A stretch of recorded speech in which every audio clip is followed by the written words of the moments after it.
Welcome to the FMCG Guys, the podcast that dives into the innovation, strategy, and trends shaping consumer goods and retail in Europe and beyond.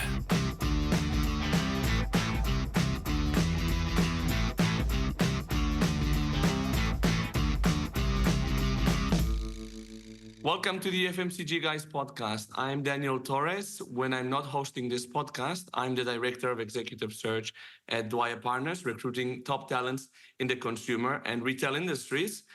And guess who we speak here in this podcast? Indeed, with top talent, leaders and luminaries in the consumer and retail industries. We're now over 150 episodes in, so do go into our website or your favorite podcast platform to entertain yourself and hopefully be educated with some of the industry's top voices. And do remember, we're part of a family of podcasts headed by the CPG guys in the US. You should tune into them to learn all about the consumer goods industry in the other side of the pond in the US. And also, if you haven't yet, remember to follow us on LinkedIn, where you'll be joining a community of 14,000 members and counting. So you can, and now you can also actually find us on Instagram, where we don't have 14,000 members yet, but you'll find other type of content, but also related to our latest and also upcoming content. Last thing, we're going to be at Shop Talk in Barcelona very soon, between the 3rd and 5th of June. So if you're coming, do make sure to reach out. We'll be happy to greet you and even take pictures. So there's a free bar of pictures for you if you want. And also, we'll actually be hosting an exclusive happy hour with tapas the day before Sunday, June 2nd, in a special location in my city, selected by myself. So reach out if you'd be interested in joining. And we'll probably have another event, which by the time of publishing this podcast will probably already be public, probably on Monday evening. So stay tuned. This adventure wouldn't be the same without my two amazing co-hosts, and today I'm accompanied by one of them, all the way from Athens, Christina Nicolaou. Hey, Christina, how are you doing? Hi, Daniel. I'm doing well, and I really cannot believe the 14,000 number. Seems quite high and much higher versus where we were a year ago. I know, 14,000 will actually qualify as a small city here, so it's not bad. Maybe we can all Quite move impressive. into. Maybe we can start like the FMCG guys bill somewhere. Well, okay. I can put my former background into good use there. Let's build Yeah. something. Yeah, you could be the architect of this new city, right? So let's keep this idea in the like important, not urgent things to do. So, and one of the things I think that both Christina and I love about this doing the podcast is to learn and have fun doing it. So I think that today we're in for a treat. Very excited to speak today with Steph Lilley, General Manager for Reckitt's Hygiene business unit for the UK and Ireland. Welcome, Steph. How are things in Slough, Berkshire? Good morning. Things in Slough, Berkshire are very sunny actually today, which makes a nice change. Wow. Well, I have to say that a lot of times that we have UK guests on the show, it's a sunny day, so maybe we bring luck to you guys. Absolutely. In which case, you should have people from the UK more often. We have quite a lot. You know that the UK is actually the #1 country that listens to us. Yeah, well, there we go. I'm glad to be representing today. There you go. Waving the flag. So, Steph, let's start from I work in recruitment, as you know, and a lot of times we say that we fall into recruitment. We don't know really how we get into it. How did you fall into FMCG? Yeah, that's a really great question. I also fell into FMCG, I think. I'm what we technically refer to as a Reckitt baby. I joined Reckitt straight after university. So I finished my master's at the end of August, and about 2 weeks later, I joined Reckitt on the commercial graduate programme. That was 17 years ago, and I've been here ever since. Oh, impressive. And you started with the graduate program. What were those first roles like? Can you remember a little bit how you were feeling and what were the things that you started doing at the beginning? Yeah, it was a long time ago, but I had a lot less grey hair. I really loved the graduate program. I mean, must have done, because I stayed afterwards. And in particular, I really loved my sales rotation, which surprised me. So in the commercial graduate program in the UK, we do 1 year in marketing and 1 year in sales. And I assumed I would be a marketeer. I assumed that that's what I would do with my career, that was what I would enjoy. And actually, after my sales rotation, I really loved it. So I stayed in sales, and my first few roles were customer facing. And I didn't know it at the time, but looking back, I think what I really enjoyed was the immediacy of seeing your hard work come to life from working, directly with customers. And so from there, I spent most of my career focused in sales and sales strategy, predominantly in the UK, but then sort of fast forward a number of years. And in 2016, I also moved to Russia and worked in our regional business there for 2 years. And from there, I went and did sales strategy in our global business in Amsterdam, then moved back to the UK to be the sales director for UK Ireland Hygiene in, I think, 2019. So it's taken me everywhere. Yeah. Whatever happened to you when you wanted to do marketing? Whatever happened with that? I think I decided that I couldn't care enough about the exact color palette of an advert and the pack, and I couldn't care quite enough about whether the text was like 2 millimeters up or 2 millimeters down. And it occurred to me that I probably didn't have, like, where my attention to detail sat was not in that space. It was far more in, does this number make sense? And, are we going to get this product on this shelf in the right way? So, my strengths definitely were more sales orientated. Yeah, no, definitely. I think that probably marketing, since it's to a point more theoretical, I think it makes sense that that's kind of what you grow up aspiring to, and what's kind of better known when you're not in the industry is the marketing side, because it's what we see. But obviously that customer relationship is super key. I mean, especially in a country like the UK, where retailers are super, super duper powerful and important, that you have the good relationship with them. And Steph, one of the key building blocks to someone's career and type of advice that I give to people early on is to get people management experience. And that's like a science that really hasn't been developed as such, as like what's the best practice or not. But my question, like where I'm going to, like, is what was your first people management experience? How old were you and what was it like? Oh my God. I don't think I can remember how old I was actually. But my first people management experience was I worked on the Tesco account, and I had 2 people who started reporting to me. And I think there's really interestingly, there are a couple of inflection points, I would say, when you're a leader. The first one is the first time you manage people. The second one is when you start leading people who also lead others. But that first one for me, I must have been maybe in my late 20s. And I think looking back on it, the big shift that happens is around trust and mentality. So when you move from kind of just leading yourself to leading other people, you suddenly have to trust people to deliver something that's got your name on it. And that's quite a big leap that you have to make. And then there's also, I think, a big mentality shift that goes along with that, which is you have to shift your mentality from I do everything, I deliver this, to we deliver this and we deliver this together, and I'm helping other people to deliver something. And I actually found that shift, I think, to be both exciting and terrifying. In fact, I think every time I've moved leadership positions, I found it both exciting and terrifying. And I generally find that to be a good judge for whether or not I'm making, the right move. And what was really difficult for me at the start was how you sort of adapt your style to other people. So I assumed, completely incorrectly, that everybody was like me. So I'm a very action-oriented person. I like to feel as though we're making decisions, we're moving forward, getting things done. And I also am quite a self-starter. I do not like to be managed. And I just assumed everybody would be exactly the same, right? That they would be highly action-orientated and they wouldn't want to be like micromanaged or managed particularly closely, and that they would ask for help when they needed it. And that is not true. Some people do ask for help when they need it. Some people won't ask for help when they need it. They expect their leader to be able to recognize when they need support and help. Some people quite like to have tasks broken down and for you to move them through those tasks one at a time. Some people prefer that you give the end goal and then you let them work towards it in their own way.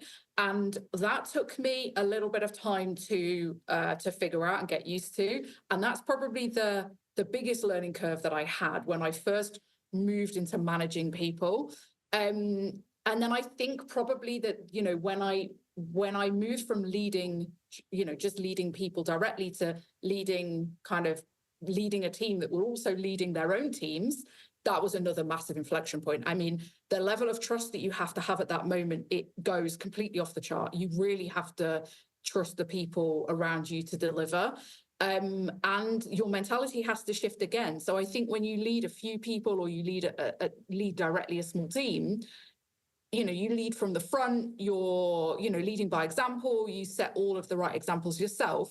Then when you kind of lead through others, you take that step back, you lead from the back, you're a facilitator, you're not necessarily kind of leading from the front. And that's another big mentality shift that you have to make. And when I took that one, I think it was difficult to get comfortable with that initially. And, you know, I found that quite a challenging place to be because I really, as I said, I'm very action orientated. I like to be the person sort of at the front making decisions. Let's go, let's do this.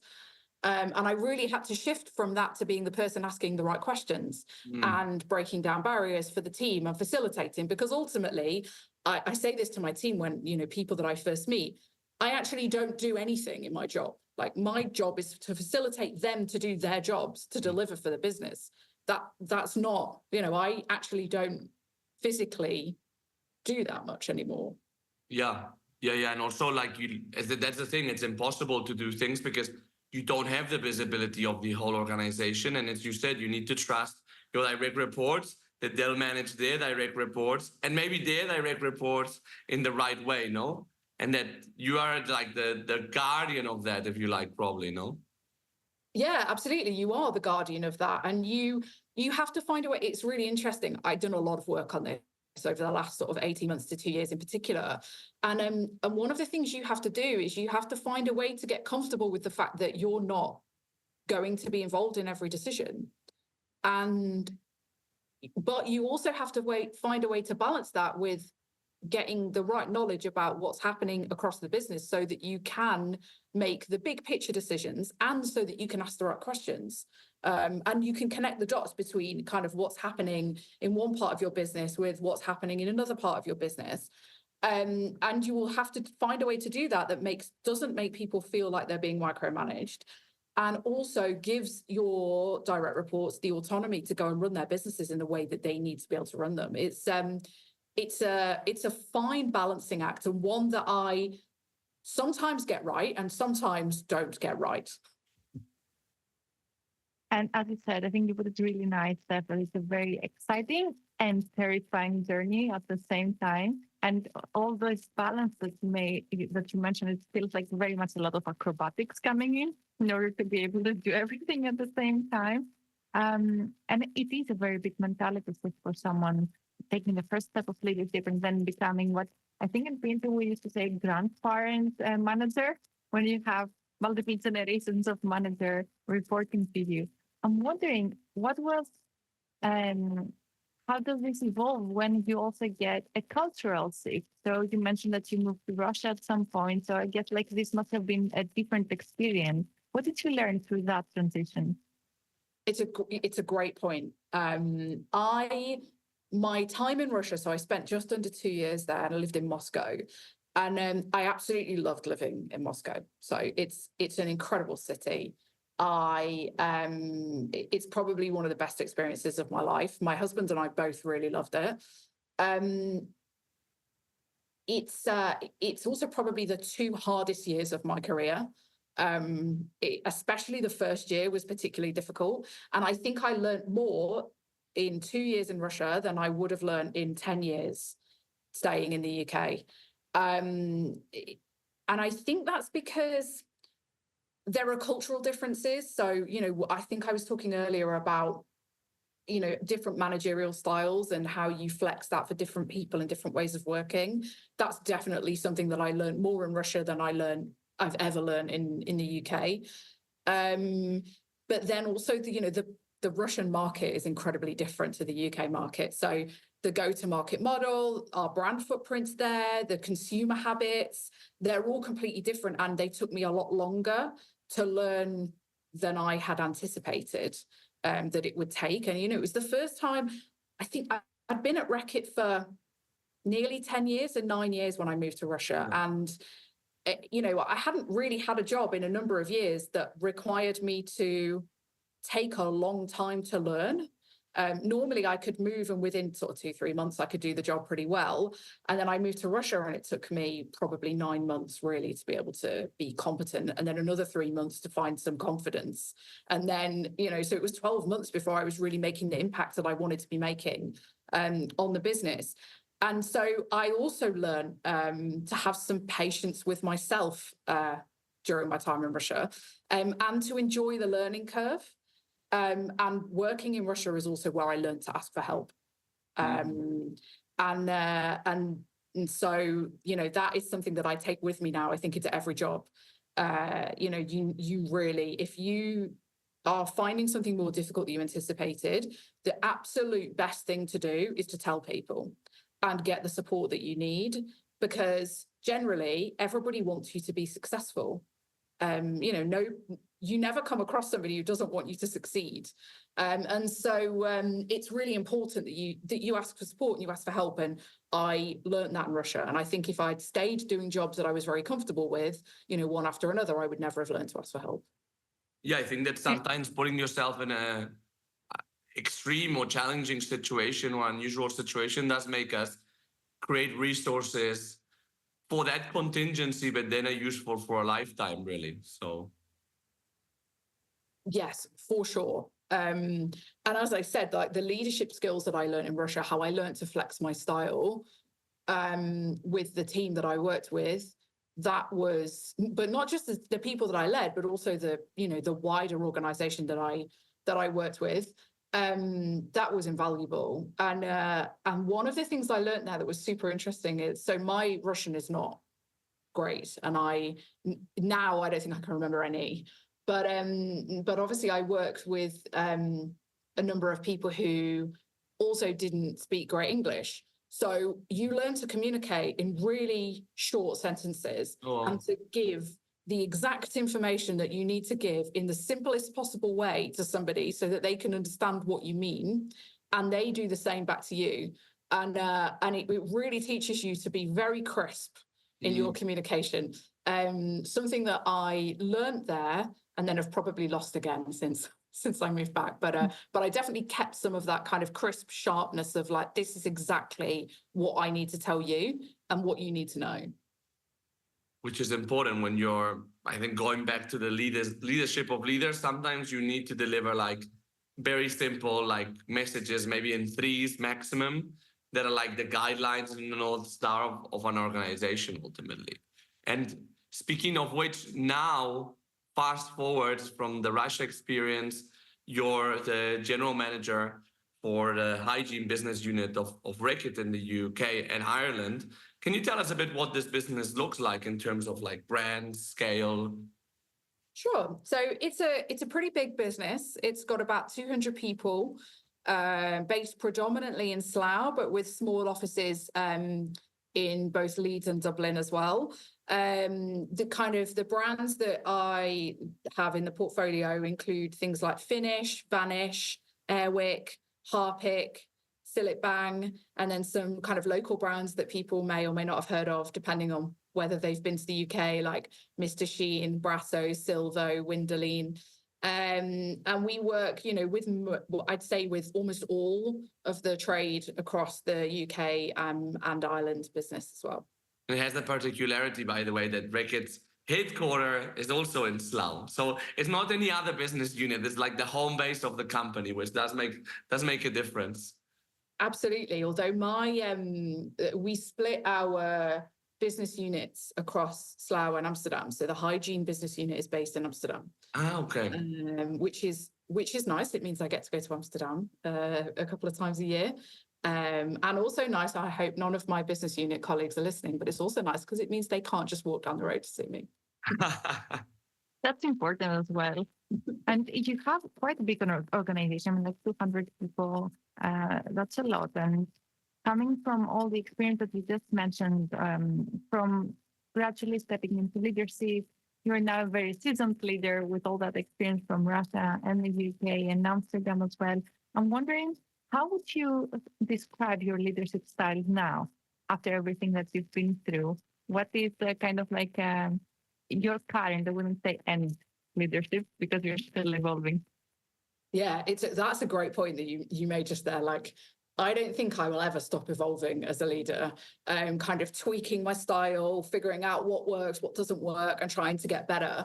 But I would say that, you know, no matter how I lead, the first thing that's really important to me and that will always remain with me is authenticity. And I don't think it matters what kind of, I mean, it obviously matters what kind of leader you are. You can't be like mean.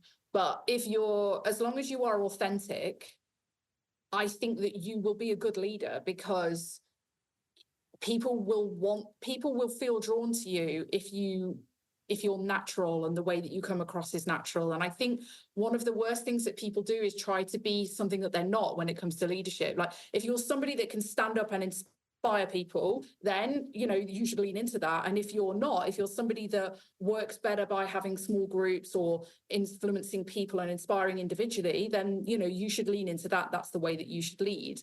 I think that's really important. And for me, I spent quite a lot of time on what authentic leadership means, you know, to try and crystallize a kind of leader that I want to be. And in a way, you know, it sounds like it should be something that's for others, but it's actually very selfish. It's about what I look like at my best, so that I feel good about coming to work every day, and so that I can get the best from the people around me as well. And I find that what allows me to be most authentic is to try and be an inspirational leader. So I have 4 values which I try to embody. The first one is transparency, and that really is the most important thing to me. I think it's the first thing I mention when I meet people and they ask about me, like what kind of person I am, and they want to get to know me a bit. I talk about transparency being a really core value of mine, because I find that it helps build trust faster than anything else. And so I expect it of my team. I embody it personally with my senior stakeholders, and I also tell my teams they should expect it from me. The second value that's really important to me is positivity. So I'm actually naturally quite a negative person, and I find it very easy to get into a negative spiral. So I'm always looking to build that positivity, because I know that, you know, psychologically I am at my best when I feel positive, when, you know, I have those positive affirmations, but I can very easily spiral into negativity. So I try to maintain that positive mindset. My third value that I absolutely live by is to try and have fun. We spend a lot of time at work, and if it's not fun, then I really don't see the point in being here. So I try to have some fun. And finally, one that I think everybody can resonate with, which is respect. So I'd imagine this sits in most people's values. You know, I want to be respected, and I try to also make sure that I am respecting those that I work with in return. And then on top of that, I suppose I would also describe myself as a purpose-driven leader. So my purpose is really what drives me. It's what gets me out of bed in the morning. And it's all about inspiring people to be successful in their own paths in life. So I think I've used the word inspiration or inspire multiple times in this answer. So you can kind of get the feeling that what I have found, you know, has been successful for me in the way that I lead is around how I inspire the team, you know, how I lead through inspiration. Mm-hmm. And, you know, being transparent, being yourself sounds great, but is it possible, like, to be yourself also in the good, bad moments, showing up to a certain point vulnerability with getting the results and earning that respect and credibility from both your team and your senior stakeholders?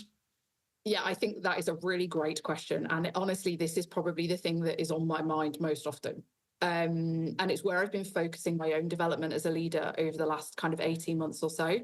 I think the two things, so, results and being a kind of authentic, transparent, vulnerable leader, I don't think these things can be mutually exclusive.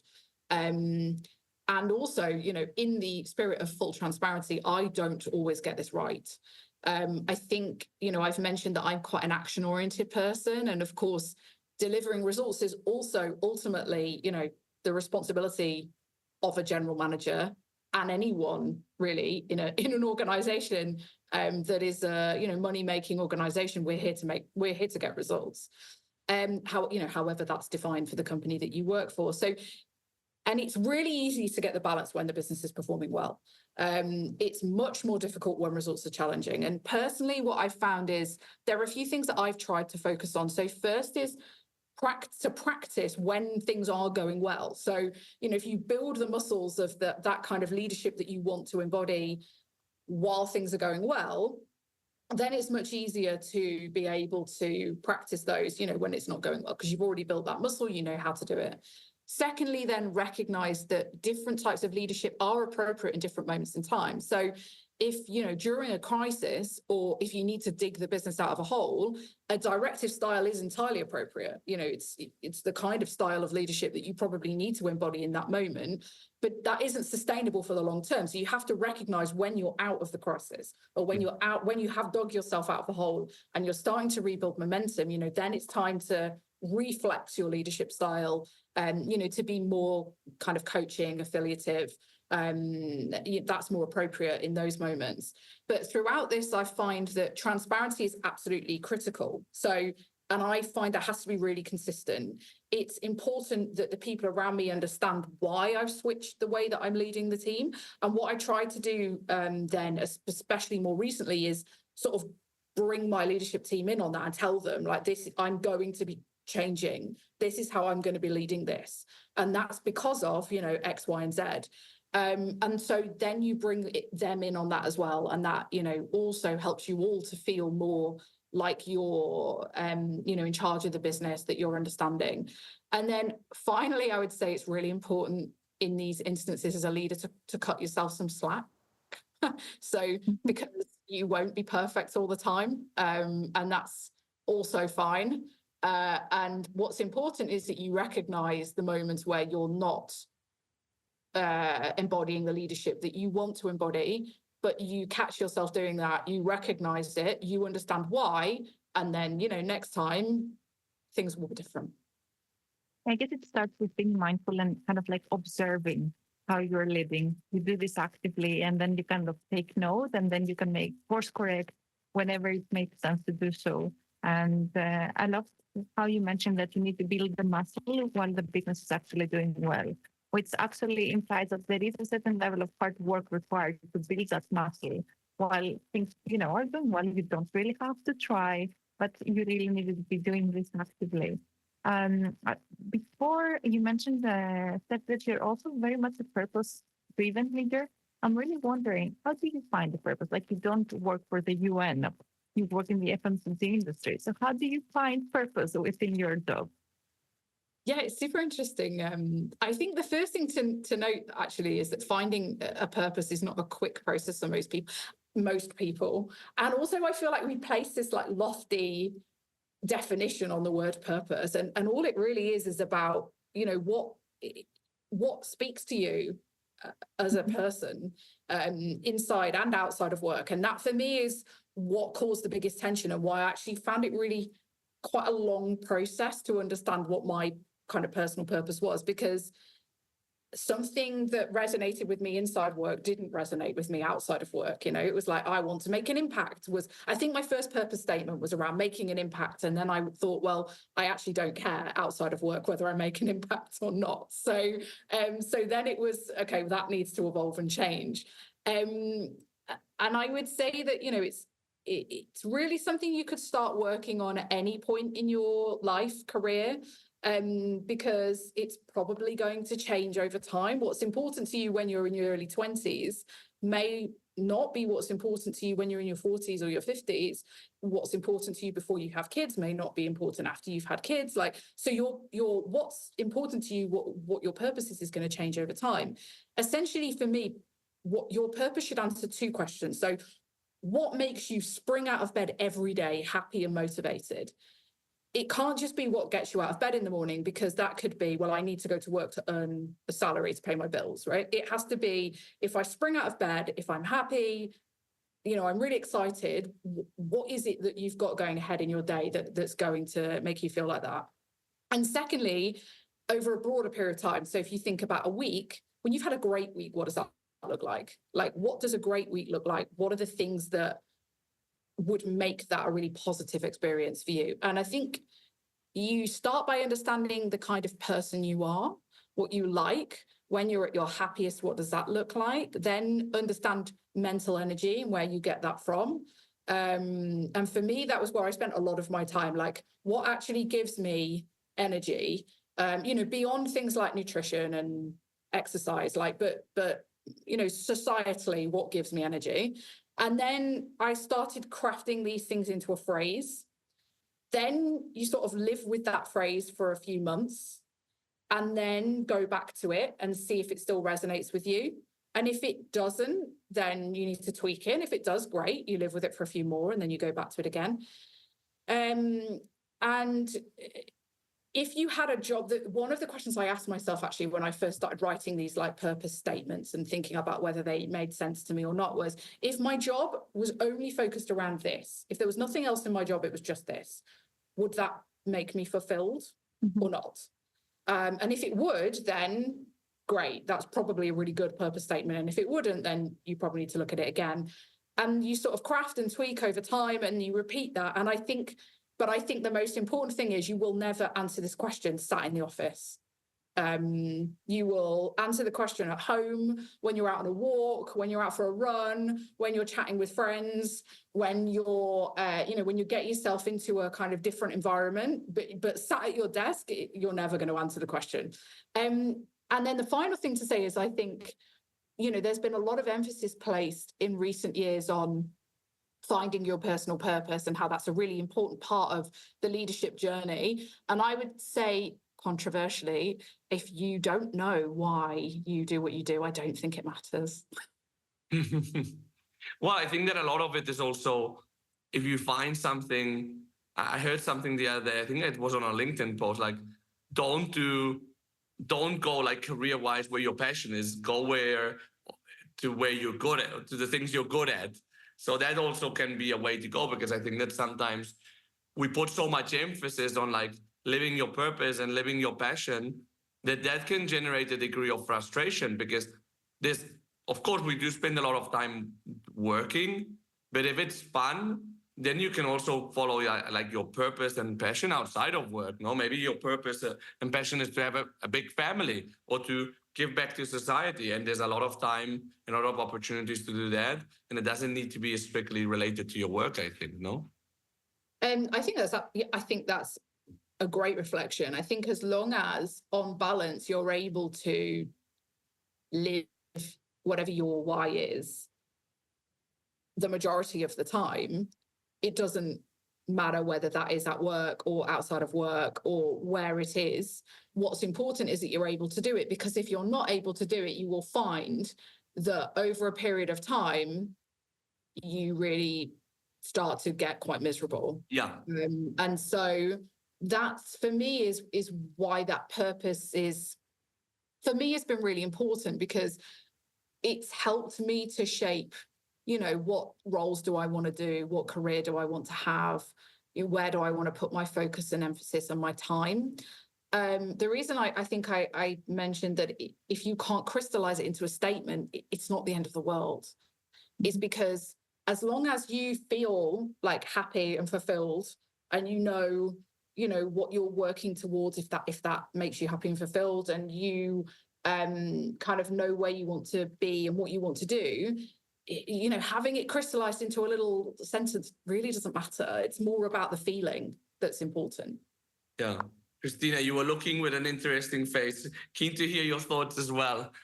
I was just thinking recently I've seen a lot of posts around the whole ikigai thing, the Japanese notion of where you do this venture and you gotta put like where you're good at, what you like doing, and then how you can also make a living because you obviously need to be making money. And kind of the intersection of all these is supposed to be kind of that golden spot where you're supposed to go after, which I think it's all really nice and fun also, and very, how can I say, visionary in a way on a personal level. But I love where this conversation is going, right? So you don't need to have the ultimate balance figured out and crystallized into a sentence which you can perfectly articulate to whomever asks. No, it's okay as long as you feel good with waking up every day and think that you are happy and you're living your life, regardless of that being your profession or your personal life. I think it felt way too many frameworks around us that we have to kind of fill in. Yeah, and also, I mean, the way that companies are set up, and I think that the world is set up today, your job today will not be the same in 2 years, even if you stay in the same role. So you can't like really stay enamored of that context that you have, because that will change. So yeah, and we've seen that. Steph, very interested to hear from you. You grew up in, as you said, you thought you'd be a marketeer, you grew up in sales, and let's say it, a woman in sales, which is unusual. And I can tell you at the more senior levels, it's also unusual. I mean, also you're a GM now. It's also unusual to have a woman GM and basically in the so-called P&L role. So how have you found it, like being a woman in sales, and maybe also not having as many role models of people that maybe you found relatable to you? Yeah. It's been interesting for most of my career, I have to say.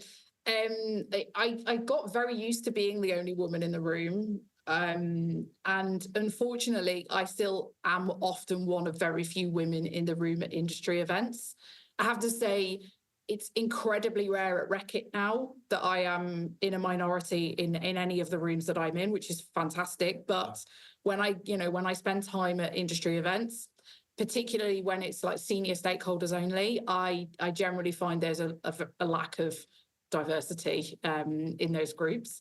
I sit in a couple of industry groups actually where I'm the only woman. It makes me very sad.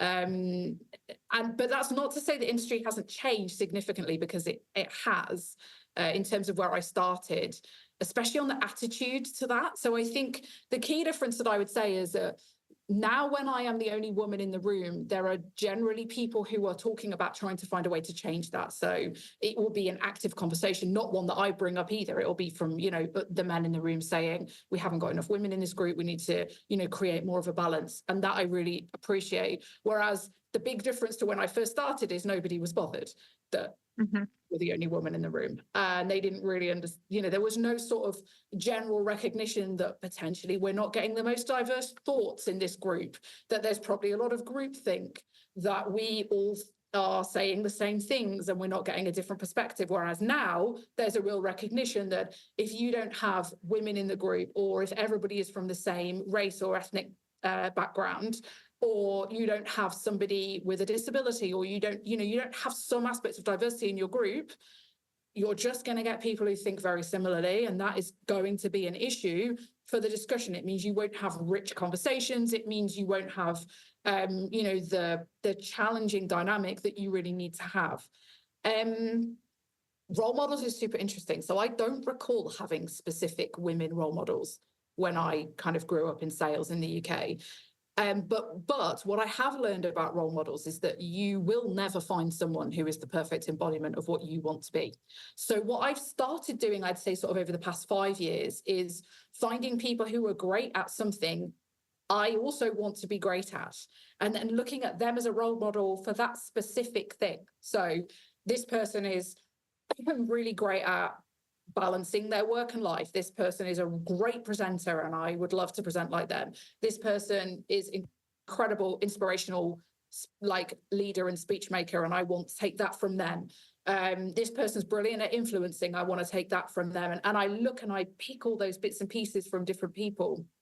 And I find that to be really valuable. And obviously then when you start looking at it like that as well, as a woman in this industry, I can pick from both men and women. So the pool of where I look to my role models gets bigger. But I do have I am not naive to the phrase as well, that you cannot be what you cannot see. And that representation really matters in the industry. And it's incredibly important that not only do we have diversity within the industry, both for gender, but for all aspects of diversity as well. It's important that those elements of diversity are visible. And it is very encouraging that, as you mentioned, now people start paying attention and they understand the value of diversity, and they are actually at least bringing it up, right? And we're having these conversations. I'm wondering from your side, Steph, now that you have a seat at the table, you're in a leadership position, how do you approach diversity and inclusion, and what is it that leaders can do in their organizations to help promote it? I mean, what a great question, because so often people are very vocal and then they aren't doing anything. So I really love that you're kind of holding me accountable. What is it that you're doing for diversity? There are a few kind of ways that I think about diversity and inclusion within my organization, and that, also broadly within the overall Reckitt strategy on diversity and inclusion, which is quite comprehensive. So the reason I talk about diversity and inclusion together is because for me, the two have to go hand in hand. So inclusion really is an enabler of diversity. Without people feeling though they can be themselves at work, you can strive for diversity, but it's not going to stick, because if people don't feel comfortable, they're not going to stay. So it's important that the two go hand in hand. There are a few ways I'm personally trying to do this. So I head up the inclusion board for the UKI region in totality. So that includes both our commercial business, but also our manufacturing sites and our R&D centre. And as part of that, we're constantly implementing things like events, driving awareness, driving training as well, to make Reckitt a more inclusive place to work. We organise the inclusion strategy in two main pillars within the UK. So people and brands are the two pillars that we look at. And on people, we have what we call employee resource groups.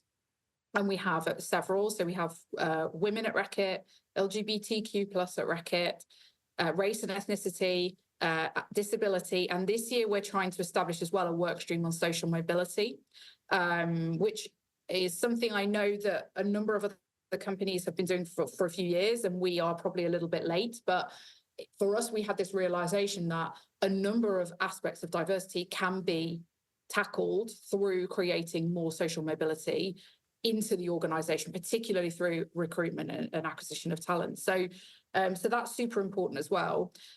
There are some aspects of diversity then as well that we're making great strides on. So, for example, we have a gender balanced team in Hygiene. I think I have 55% women in my Hygiene organization.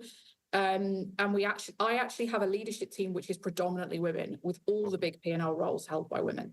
So my finance director, sales director, marketing director, and supply services director are all women in the UKI Hygiene business, which does lead to a lot of comments from people telling me that my leadership team is not gender balanced. Which I also, to have the exception on the other direction is probably not a bad thing, no? No, absolutely. Kind of balances out the other 90%.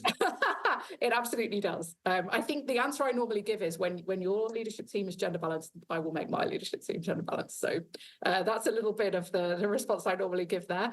But, we still want to make bigger strides in other aspects of diversity. So in particular, we're placing a lot of emphasis at the moment on how we improve representation of race and ethnicity within the UK organisation, especially in commercial roles, and also how we increase representation of the disabled community within the organisation. So they're two aspects that I'm really personally focused on. This has come into kind of all parts of the business. So first, we're trying to measure where we are today, and then implementing kind of interventions on hiring, development and progression processes to drive the change we want to see, and make the organisation representative of the community that we serve, and the consumers that we have as well. So, and I see my role in this to be absolutely ruthless on ensuring that it happens. and to lead by example. So I think I talked earlier about, leading from the front, leading by example is maybe something that takes a back step when you start to lead big organizations and you lead more from the back. But on this one, I think you have to lead. You have to lead by example. It has to be something that you embody personally, because a lot of the time what you're trying to do is convince people that they need to spend time on this when the results are not necessarily easy to see. Or the results even, like it's not like in your KPIs a lot of times. So that's why people like put it in the back burner, I think, a lot of times as well. Yes, exactly. And that's why I think as a leader, you have to really fly the flag for this topic, and it has to be high on your agenda, because if it's not, then, other people will also find a reason to put it lower down their agenda as well. Yeah, because day-to-day life happens, right? Work happens, and people are very, very busy to pay attention to other things unless they see that this is very important for their leaders as well, and that's what they're doing. But you mentioned that you had kind of like two parts, the people, which you told us a lot about, but there is also the brands part. And I'm wondering, like, Reckitt brands are very much household names. So you have a lot of influence also on society. Do you think that it is possible to use brands to drive societal change in terms of diversity and inclusion? Yeah, I absolutely do believe it is, and it should be as well. Not for every brand. I think that you have to find a societal challenge that you want to address, but it has to be authentic to the brand. There can't be too much of a leap. Otherwise, I think it's very inauthentic, and I think consumers don't really understand it. And then, it's not going to help you, and it's not going to help the topic either. So I think as an absolute minimum, our brands should and do help with representation.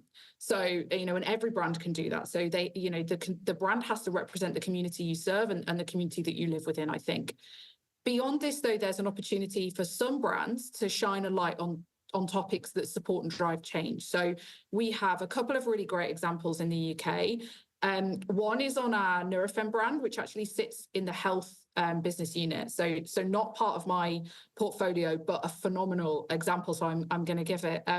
We created a brand strategy called See My Pain, which is rooted in insight that women are significantly less likely to have their pain diagnosed than men. And conditions which cause pain, like endometriosis, take much longer to diagnose than chronic conditions which predominantly affect men. Now, Nurofen has a right to talk about this because it's a portfolio of products which treat pain and inflammation. So, it shines a light on the issue, but also provides a potential solution to that issue.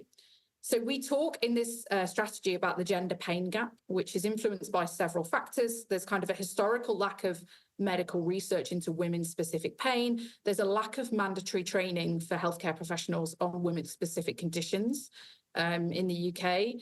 There's underlying gender bias in society, which obviously plays a big role. And then there's a broader gender health gap, which has been highlighted through work that the government in the UK has done as well. And that gender pain gap is a kind of a report that Nurofen has launched. I think we've done 2 now, and there'll be another one this year as well.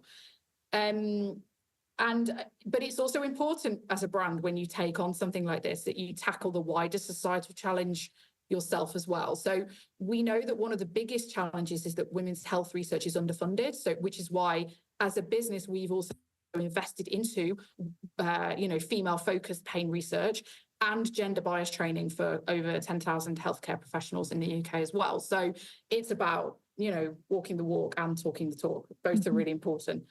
I have another example as well, which is on our Vanish brand. So on this, we did a fantastic campaign last year that we've also run into this year called Me, My Autism and I.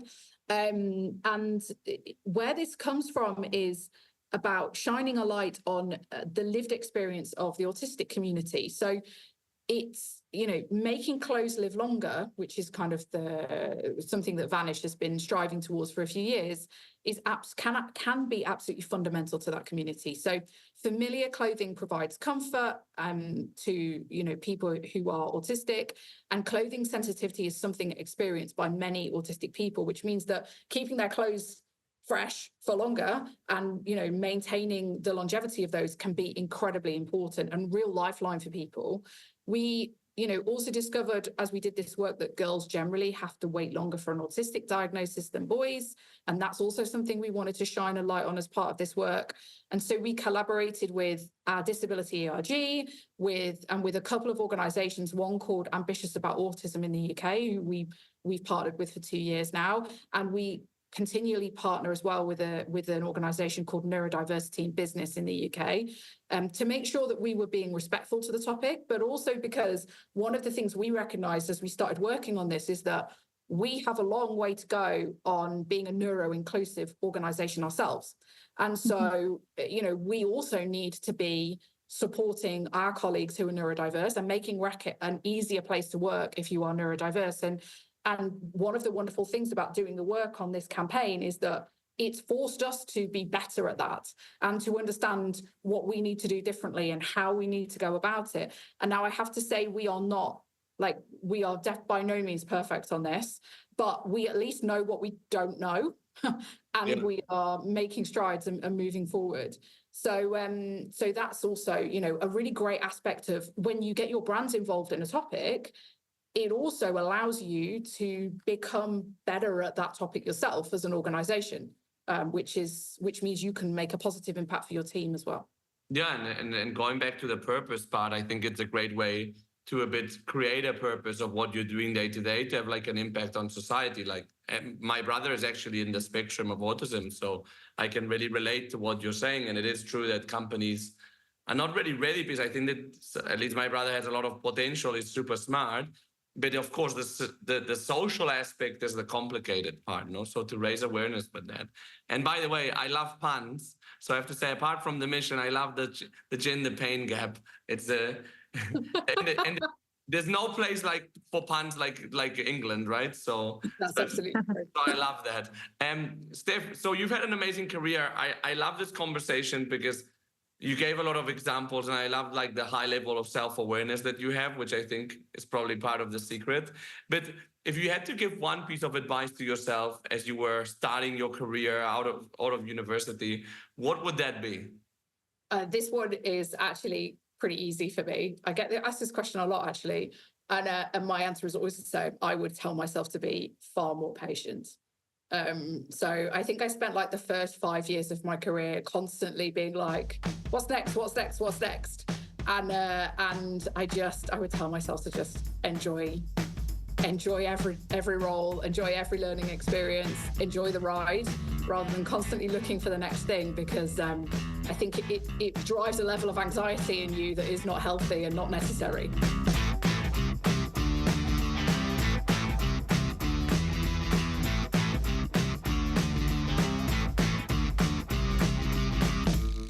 This was Steph Lilley, GM Hygiene UK and Ireland at Reckitt.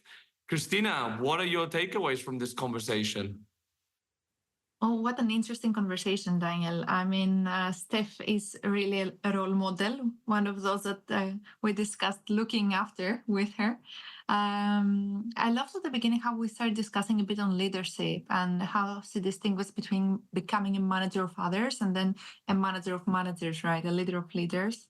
And I love how she talked about this being kind of a journey for someone, and it's got both an exciting as well as a terrifying side to it, because you really need to do this mentality shift and understand how the beginning you're kind of leading from the front, but then you need to take a step back and kind of be the enabler for your team to succeed and have a lot of trust in your people. Yeah, you have to be able to let go, basically, because when you're promoted within a company, a lot of times when you promoted to manage a team, it's within the same organization that you're already in. So part of the responsibility that you had, you have to let it go to someone else. So you need that capacity of trusting that someone will do it as good as you. And there's this saying, that nobody will do it as good as you. But I think that in this case, there could be someone that does it better than you, and you need to be, as you said, more of a facilitator, no? Yeah, the temptation is very high, to just jump on things and take control because you know how to do it. And at the end of the day, that's why you got promoted in the first place, most probably. So now you have to let go and find the ways to enable and inspire, as he also mentioned, other people to be able to do this for you and in your name.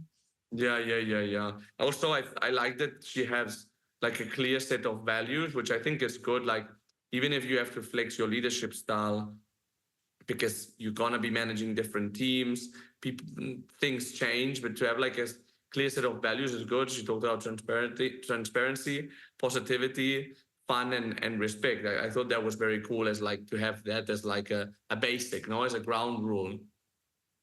You definitely see a person who has done a lot of work with themselves to figure things out about them as professionals, as a person, and as a leader as well. And I love how she mentioned results as well. So she said that you have to be both to bring results and be authentic. And those two things cannot be and should not be mutually exclusive at the end of the day. But as you mentioned, it's not, you will not always see yourself as the leader you would like yourself to be. And that's okay. Like, cut some slack. It's not going to always be perfect. You're going to make mistakes. And that's very true. We don't have to punish ourselves. We just need to make sure that we have our eyes open. We observe our behavior and the response of those around us, and then we adjust accordingly. Yeah, exactly. Also, I love the part that when we talked about purpose, I thought that that was like a very fun part of the conversation, like around. Go ahead. Yeah. I was just thinking, like, it's one of those cases where we got a really clear recipe for our listeners, right? So figure out, one, what gets you up happy and motivated in the morning, not just what gets you to wake up, right? But to really get out of bed with a lot of energy. And then if you've had a great week, what did it look like? What would a whole week, good week look like for you? So it's about figuring out where your mental energy is coming from. And if you answer those questions, which is like two very specific things that you need to keep in mind, you can start crafting that little purpose statement. And it feels like in many cases, it's something very sophisticated, something that you might need to hire a coach or a consultant for. But it doesn't have to be. It can be quite simple, actually. And if you feel like you're there, you don't really need to distill it down to a very sophisticated thing. Yeah. It can be as simple as, I'm feeling like I'm probably around where I want to be, even if I cannot articulate very clearly what that is. Yeah, I'm just having fun at work, no, which I think is she said before, is super important.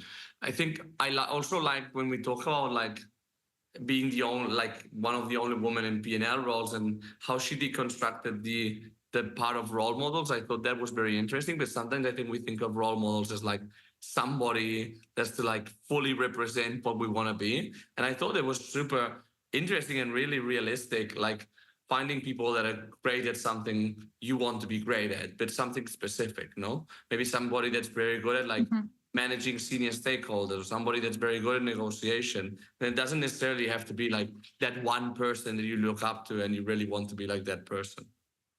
Absolutely. And that's how mentoring relationships work as well, right? So I'm part of a network of women where we do mentoring for other women.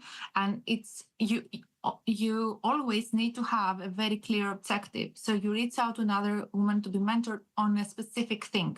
So it won't be like, you're my role model, I want to be like you, help me be like you, but it will be something very specific, like, as you mentioned, stakeholder management. I'm facing this issue at work based on your experience in managing stakeholders. How can you guide me? And it feels kind of like the same thing. Find the role models where they're good at something that you want to excel as well, and learn from them. Yeah, totally. No, and I didn't know that mentoring worked like that, Christina. So it's an interesting one. In terms of gender balance, I also like the fact that she said that sales, marketing, supply, and finance, all women in her team, which is pretty unique. Pretty unique and a great accomplishment. I hear more and more teams that are, let's say, imbalanced in the opposite way. So I'm really glad to see that this is happening. That's the most normal thing in the world. Yes. And it helps even the scales a little bit right now. So well done to her. And it has a lot to do with kind of if you get more leaders that are women, then you will be able to get also more women overall in the leadership teams and then in the teams below, because we tend to hire also people that we are that are more like us, let's say, in a way, and we also want to work for those people. So C is the role model effectively that C was missing once it started. Yeah, exactly. And finally, I think that the part of like, and that's something we hadn't really tapped into in the podcast yet, like using the brands to drive societal change. So that was a very interesting point, no? It's a very interesting point, and even more because you mentioned a couple of examples like the gender pain gap, as well as the Me, My Autism and I, right? These were the two campaigns, which seemed to be very well thought through and well constructed, right? So you need as a brand to do something that's authentic to the brand as well, so that you have the right to shine some light on the specific issue. Not every brand can do it, and this is where we've seen a lot of brands failing actually, because they try to be more inclusive while they're not. You can take the example of, Victoria's Secret, or get the Bud Light example, right? So you really need to be able to pull this through, and once you see brands actually doing that, then it's really powerful, because these are brands that are in every household, essentially, in every market that they are in. So you can really impact, first of all, how people are being and communities are being represented, but as well as how awareness is being built around certain issues. So I really love the work that they're doing around this. Yeah, so did I. And as I said, I love the pun as well. So that's always, it's always a point in favor. Well, thanks, Christina, as always, for your takeaways. Thanks, Steph, for joining us. Thanks to our audience for listening in. And if you're new to the podcast, make sure you subscribe. Every Wednesday and every Saturday morning, you'll have a brand new episode. If you like the show, do leave us a review, because that will help other FMCG and retail professionals find us more easily, or easier. I don't know what the right word is. Anyhow, have a great day, and thanks for tuning in. We'll see you in the next episode.